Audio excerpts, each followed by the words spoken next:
Hi, this is John from caveofprogramming.com, and in this tutorial we're going to look at combo boxes.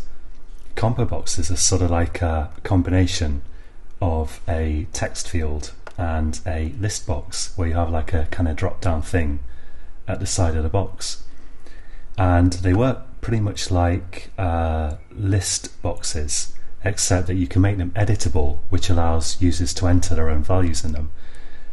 So if you want to go away and try that for yourself, then be my guest, and if you want to see a worked example of this, then stick around. So if I run this is the application I created in the last tutorials up till now, and I'm going to add a combo box in here under the list box. So I'm going to go to my form panel class here, and I'm going to start by creating a private variable jCombo box, and I'm going to make this a list of employment types. So I'll call it emp combo, maybe emp combo, employment combo. That should do the trick. And I'll just add the import there, and where I'm creating my components here, I'll say emp combo equals new jCombo box. And in the same way that here I created a default list model for my combo box, so let's just put a comment, set up list box. Now I want to set up my combo box in a similar way, so set up combo box. So I'm going to create a default combo box model. I'll call that emp model equals new default combo box model, and I'm going to add some items to that. So emp model dot add element, emp model dot add element. This is just the same as the list case really, and I'm going to add some strings in here. Let's say employed,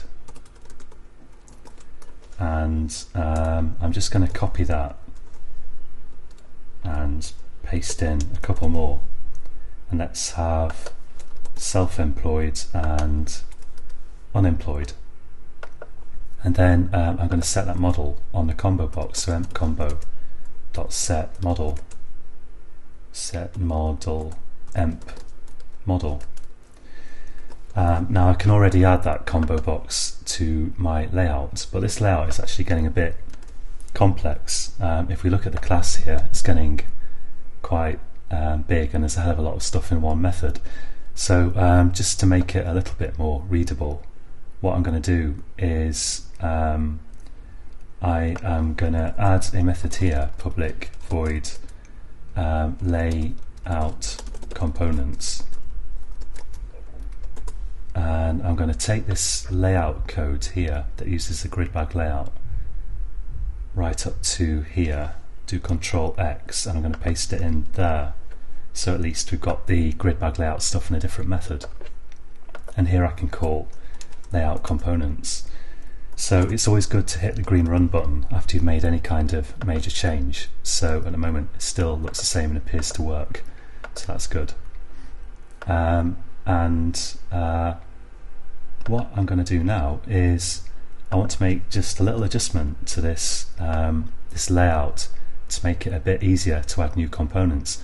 I've broken it down into rows, but if I want to add a new component now, I've got to move this button down a row and then insert one here.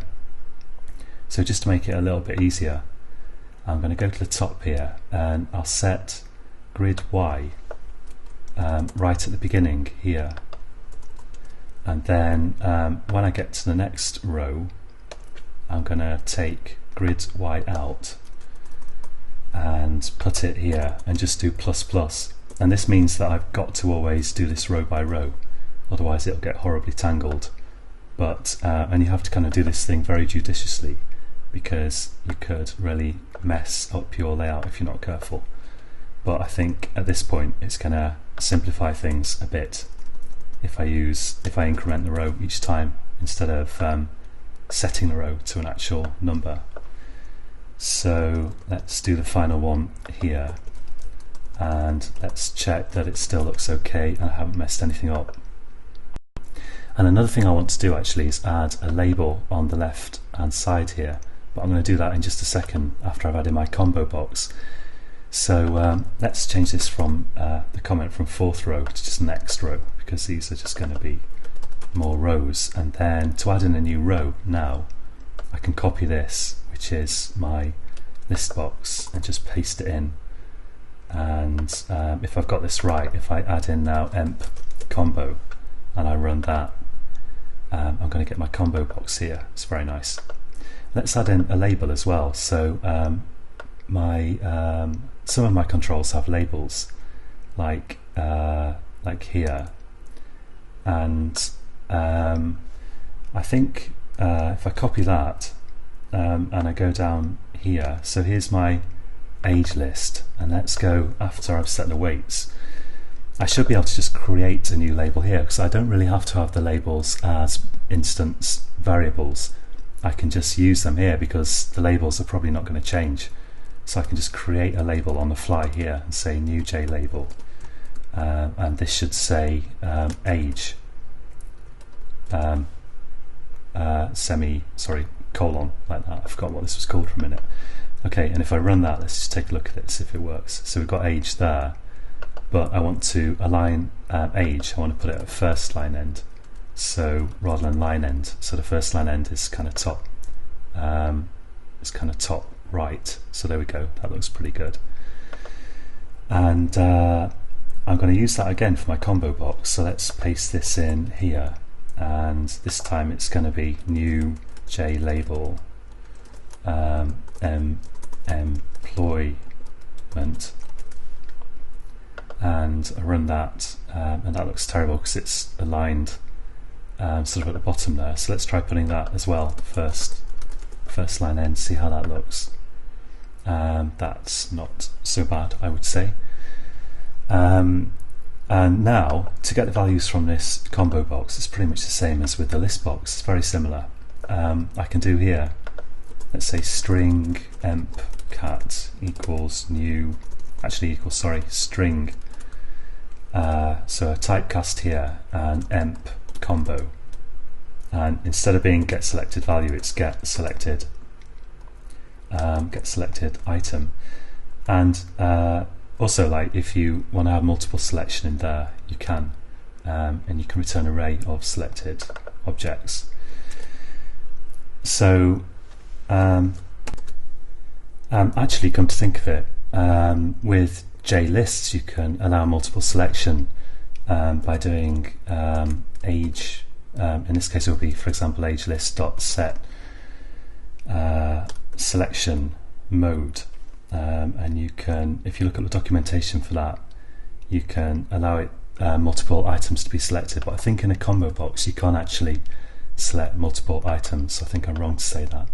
But anyway, so we'll get now the item. So we're getting the item from the combo box here, and I'm just going to output that here. So I'm just going to output emp cat, and if I run that and now click OK, on my console here I'm going to see the combo box kind of selection. And of course, if I wanted, I could, when I set up my combo, I could say emp combo dot set selected index. Let's set that to 0, so it has a default selection. There we go. Now you can make your combo box editable. So I can say emp combo dot set editable true. And if you do that, it means that, so if I run it now, you can see now it's appearing in white, and I can select all the values that are in it as before. Set this to unemployed as befits the times, and if I type something in here, like I can say other, for example, then it will retrieve that value when I do get selected item. The thing to watch with this though is that with agelist I used a age category object that I created, and I put that into the list, and so that I could pair up IDs with the actual items rather than just get the string that represents the item. And you can use the same trick with combo boxes, but the problem is that if the user edits the box, you won't retrieve your a object of the type that you put into it. You'll retrieve a string instead. So you have to think about how to deal with that. You could use instance of to check what you're returning from the combo box, for example. Or you could just do get selected index and just get the index of the thing that's selected. Doesn't matter too much. Lots of ways to do it. But for the moment, for this tutorial, just to keep things a little bit simpler, I'm just going to use this string straight from the combo box. And I'm going to go to my event, of course, and let's add in here a string emp cat, and I'll give this also a private string emp cat, and just set the employment category here, so emp cat equals emp cat. This is my event object that kind of relays the information to the main frame. Let's have a public string get employment category, and just return emp cat like that. And then, so all I have to do now is in here, I can pass in, when I create the event, I can pass in my emp cat. And if I save that, the error should go away there. And in main frame now, so when I receive the form event occurred, I can say string emp cat equals event.get employment category, and I can add it in here, so emp cat and plus, and let's have some punctuation as well, and let's run that, and let's fill something in here. John Software, 1865, self-employed, okay, and here we've got all the information. So that's it for this tutorial, and in the next tutorial we're going to look at checkboxes. So join me again then, and until next time, happy coding.